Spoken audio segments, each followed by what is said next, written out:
Now the hard part is getting out of Blighttown, which kind of sucks. Which is fine. It's not really that hard. It's just like, you have to go all the way back up that wheel. All the way back up those ladders. Are these Quilag's babies? Sort of. Oh yeah, I never really finished talking about Quillag. So if you, in the beginning cutscene, it mentioned the Chaos Witch of Izalith was one of the 4 gods with you know, like Gwyn. Okay. And Quillag is one of her daughters. And did we? Oh man, we should have done something else. Dang. Here, I'll do that real quick. I'll show you.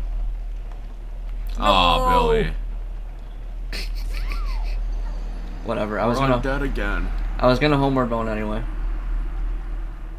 The sad part is that we are not human anymore, but whatever. We're not gonna have. What does that even do again? It just lets us summon. Oh. But we're not gonna have to do that for a minute. How do we even get, like, just going to a campfire? For what? To get your humanity back or whatever? Yeah, but you need humanity. We don't got that. Yeah, the number next to your health. Oh. I think it would be up here. Because we were on an unstable platform before, so it's going to be right next to the elevator here. The game has stable and unstable ground. And, yeah. Now we got our humanity back. Yeah. And having, even if you're not human, the 10 still counts. So we still have maxed out luck. Being human literally only makes it so that you can summon. And that's about it. What they doing? Those guys? Yeah. They're doing some sort of workout routine, it looks like. I mean, they're just holding those rocks. Well, not those guys. I'm talking about the ghost. Or not even the ghost, the other player. He's probably talking to the pyromancer that's there. But they're not there for us right now. She only appears if you have a plus 10 pyromancy flame. Yeah. Which we definitely do not have. But we do have it, because we talked to the other guy at Firelink. Pyromancy is really good, but I don't want to invest in that right now.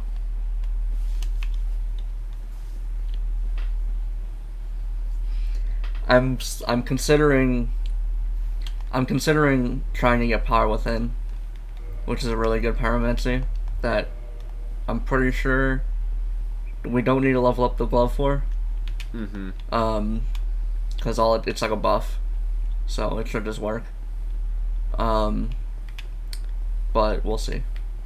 Because I hate being in Blighttown. Get out. I will. There's 2 things we can do down here, though. So there's a hidden wall right here. We're dying.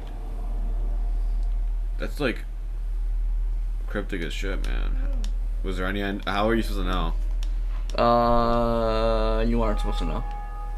You just randomly will figure that out when playing. And is this like mandatory right now? No. Oh. Look, it's another one. This is another daughter. She's like Quailag. She alive? Yes. But we don't have. The only way you can talk to her is with the old witch's ring, which we don't have. So it's just question marks. But luckily we can still join her covenant without the witch's ring.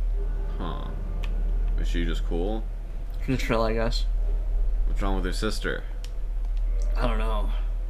Also, it would be a good idea to offer her 30 humanity, because we would get pretty good pyromancy out of it. And also it opens a shortcut later in the game, which would be nice. Yeah. So I usually try to do it, but it's hard. Getting 30 humanity is hard, because if you die, you just lose them. But you can just collect them again. Yeah, you could.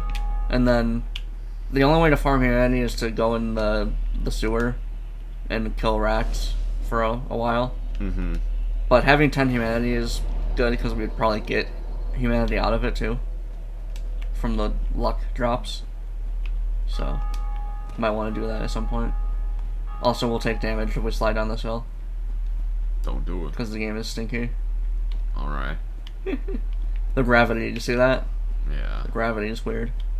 Do you like that one, you ever seen that clip of GTA 5 where it's showing like if you try to walk up steep hills in Grand Theft Auto 5, you slide down, but if you can walk up them fine if you're aiming. No. Thought that was interesting. I don't think I've seen that. So it shows like he's by like the highway, and there's like a steep hill by the highway, and he shows Michael like sliding down it, and then he shows Michael just like walking up like a 75-degree angle when he's aiming his pistol. He's got that dog in him. Thought it was funny. So this is one of the hardest bosses in the freaking game, dude. What is this, like, are we still in the first half, or what? Yes. This is the game is not super linear. The game's linear, but it's also not, because I feel like if you were playing this game for the first time, you probably wouldn't come here until after the second half. But this is like the freest 20,000 souls of all time. You said it's hard though. How is it free? Oh, it's don't worry, Victor. This is one of the hardest bosses ever. But it's free? No, it's not. It's not hard. Oh, okay. So wait for him to discharge all over the place. The devil. Oh, also, this is Quayleg's brother. Doesn't look anything like her. I know. Doesn't even have a human body on it. So that guy is the Ceaseless Discharge, which is a really silly name that everyone makes fun of. Because it's like Sploogeon.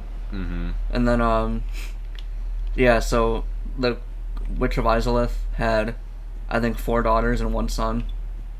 And, you know, he's like the embodiment of pain, I guess. His entire life is his agony. Okay. Also, that black robe that we just picked up was, one of his sister's, like, clothes that he thinks is dead. And that's why he's mad. Is she dead? Yeah, because we just stole her clothes. Are we not gonna kill him? Okay, we will, don't worry.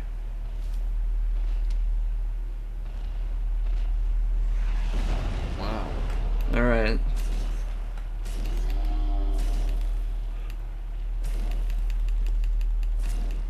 Watch this. He's not even fighting back. Punch, one punch! What happened? He died. Why? Because he fell off. Wait, so did that have anything to do with us? Yeah, it's supposed to happen. But was he just gonna fall no matter what, or was that... No, he dies after 6 hits. No matter what. You can literally use their fist. Why would they make it like that? I don't know. People are so weird when they talk about this game because they're like, wow, I can't believe there's people who think that what we just did is a glitch.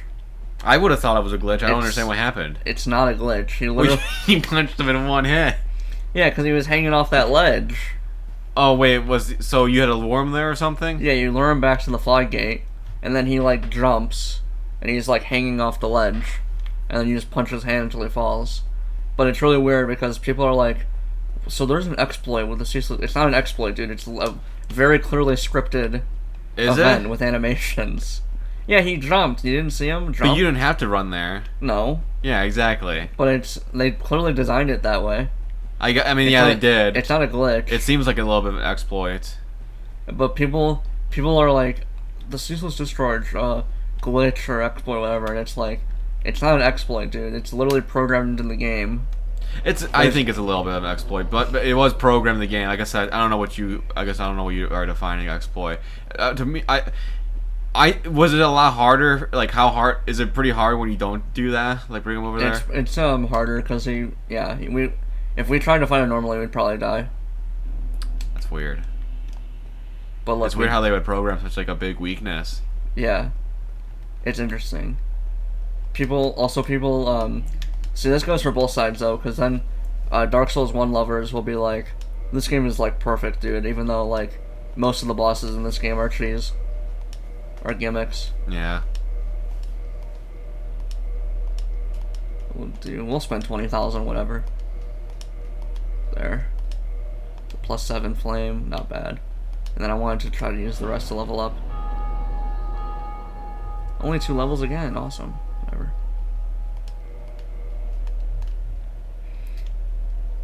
So, brother. Also, we can't warp yet, which is very sad.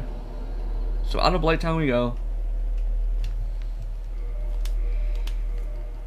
But yeah, I think the talk around the discharge boss fight's really strange. Mm-hmm. Because people don't seem to. I don't know. Maybe I'm just interpreting it wrong. But it's like, no, there's no trick. There's literally animations for this happening. The developers intended it to happen. Yeah. I don't know. But yeah, now we're gonna go back to Firelink, and we're gonna take the elevator to where the gargoyles were. Mm-hmm. And then we can go to the fortress. And the fortress is not that bad. Is it not? Nah.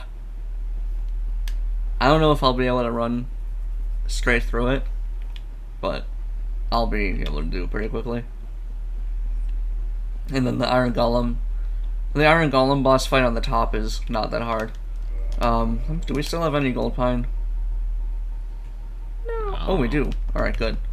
Because I think the Iron Golem is weak to gold pine, which is why I was saving it before.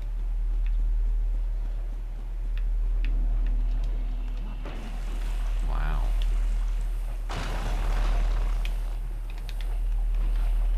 Why's he so mad? I don't know. Is he also cursed or undead or whatever? Probably. Is that like a normal person at one point? I don't know. But they respawn. They respawn at bonfires, so I just assume they're cursed. Anything that respawns, I just assume is cursed. This thing too? Yeah.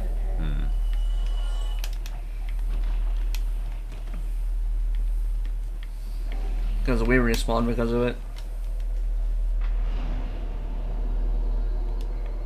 Trapped forever. No. This game is pretty interesting. Does also. this character survive like until the other games? Like, is this character out there? Sort of. Or is it just gone? He like somehow died and never came back. So I was actually going to talk about that in 1 second because I said this game is when I said this game was interesting. I was going to talk about Kampf, I think his name is, because did you see the giant snake? At Firelink with the teeth. I don't know. I don't think so. Oh no, he didn't come out yet because we just rang the bell. So yeah.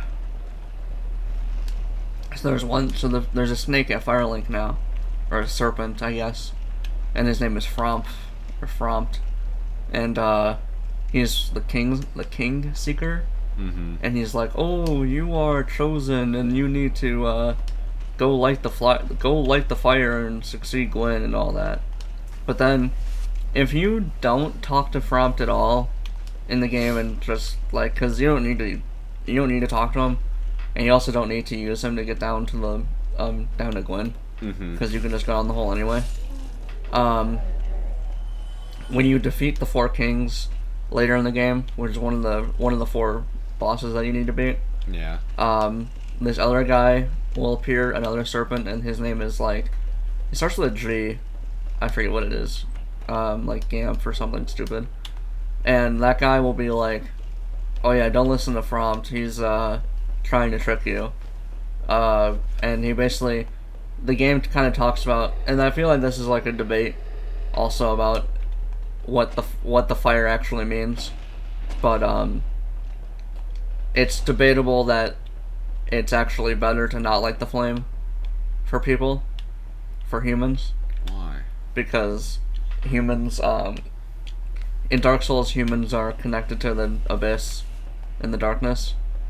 So, and it's kind of also explained in later games, I think, why things happened this way. Where, like, Gwen...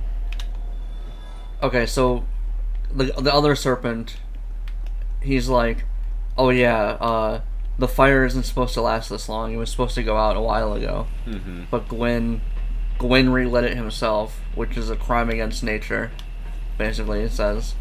And then he's like, the world needs cycles of dark and light, and you shouldn't light the flame, and you should let it go out. And also, I think in Dark Souls 3, it kind of talks about... Here, let's talk about this guy. Did you ring the second bell? That is incredible, I must say. Now, we have a new problem. It's noisy. is no laughing matter, I tell you. Okay. Here's Fromp over here. I'll show you. Oh. Huh. Ah, hello. Was it you who rang the bell of awakening? I am the primordial serpent, King Seeker Frant, close friend of the great Lord Wind, chosen undead, who has rung the bell of awakening. I wish to elucidate your fate. Do you seek such enlightenment? Very well. Then I am pleased to share. Chosen undead, your fate is to succeed the great Lord Wind, so that you may link the fire, cast away the dark, and undo the curse of the undead. To this end, you must visit Anor Londo and acquire the Lord Vessel. Okay.